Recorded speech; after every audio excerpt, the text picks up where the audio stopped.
Psaume 27. Le Seigneur est ma lumière et mon salut. Texte du psaume 27. Le Seigneur est ma lumière et mon salut. De qui aurais-je peur? Le Seigneur est le rempart de ma vie. Devant qui tremblerais-je? 2.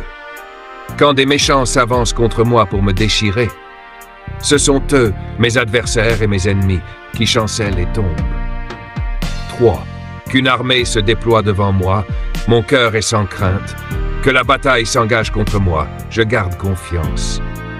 Il me cache au plus secret de sa tente au jour du malheur. Il me met à l'abri sur un roc. Historique et contexte du psaume 27. Ce psaume est attribué au roi David, un homme selon le cœur de Dieu, connu pour sa foi profonde et son rôle central dans l'histoire d'Israël. Circonstances de rédaction probables. Ce psaume aurait été écrit dans un contexte d'extrême danger, soit lors de la fuite de David face à Saül, soit pendant les nombreuses guerres qu'il a dû mener contre ses ennemis. C'est un psaume de confiance absolue, prononcé dans la peur, mais fondé sur une foi inébranlable. Il se divise en deux parties. Versets 1 à 6, foi et assurance face au danger. Versets 7 à 14, prière et appel au secours de Dieu. Il reflète une alternance entre la foi solide et les combats intérieurs, ce qui le rend très humain et puissant pour les temps d'épreuve. Méditation puissante pour le combat spirituel. Méditation, la lumière dans les ténèbres du combat. Quand les ténèbres spirituelles nous assiègent, quand l'ennemi invisible, tentation, découragement, oppression, semble gagner du terrain, le psaume 27 nous rappelle une vérité centrale. Dieu est lumière, Dieu est refuge, Dieu est victoire. Prie avec foi. Seigneur, quand les ténèbres m'entourent, sois ma lumière, quand l'adversaire s'élève contre moi, sois mon bouclier.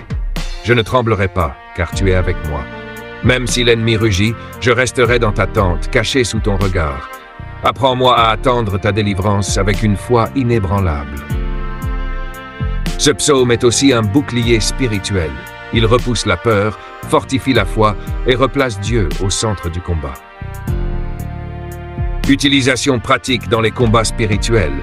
Lire le psaume à haute voix en y mettant ta foi. Le méditer chaque matin avant toute activité, comme une déclaration de protection. Le proclamer dans les moments d'attaque spirituelle, angoisse, cauchemar, oppression. L'utiliser comme prière d'intercession pour les autres. Merci d'avoir suivi cette méditation. Ce que tu viens de lire n'est qu'une brève présentation du psaume 27. Ce psaume puissant cache en réalité de profonds mystères spirituels, accessibles à ceux qui prennent le temps de méditer et de marcher avec Dieu dans la révélation. Parmi ces mystères, en voici un premier. Mystère caché. Le verset 5 dit que Dieu nous cache dans le secret de sa tente au jour du malheur. Ce lieu n'est pas un simple abri physique, c'est le lieu secret de l'intimité divine. Là où l'ennemi ne peut pas t'atteindre, où Dieu te couvre non seulement de protection, mais de stratégie spirituelle.